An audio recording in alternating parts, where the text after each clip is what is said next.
リサジャパニーズポッドキャスト自己紹介。皆さんこんにちは。今日は私の自己紹介をしたいと思います。私の名前はリサと言います。私は日本の東京都に住んでいます。子供の頃は福岡県に住んでいました。子供の頃はおとなしくて絵を描くことが好きな女の子でした。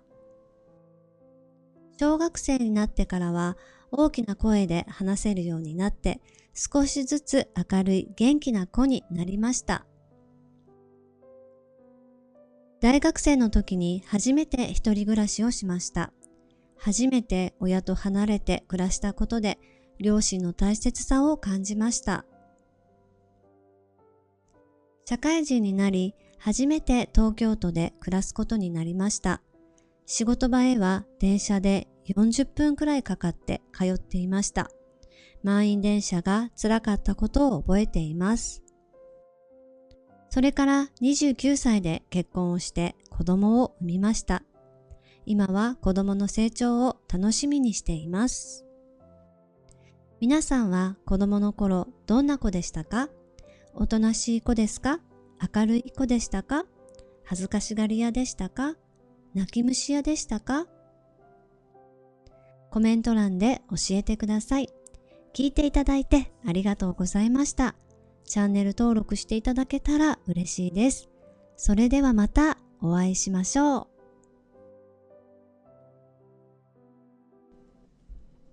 皆さんこんにちは。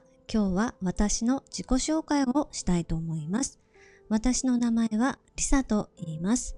私は日本の東京都に住んでいます。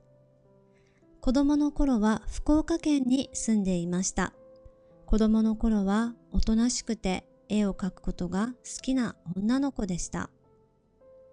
小学生になってからは大きな声で話せるようになって少しずつ明るい元気な子になりました。大学生の時に初めて一人暮らしをしました。初めて親と離れて暮らしたことで両親の大切さを感じました。社会人になり初めて東京都で暮らすことになりました。仕事場へは電車で40分くらいかかって通っていました。満員電車が辛かったことを覚えています。それから29歳で結婚をして子供を産みました。今は子供の成長を楽しみにしています。皆さんは子供の頃どんな子でしたか？おとなしい子ですか？明るい子でしたか？恥ずかしがり屋でしたか？泣き虫屋でしたか？コメント欄で教えてください。聞いていただいてありがとうございました。チャンネル登録していただけたら嬉しいです。それではまたお会いしましょう。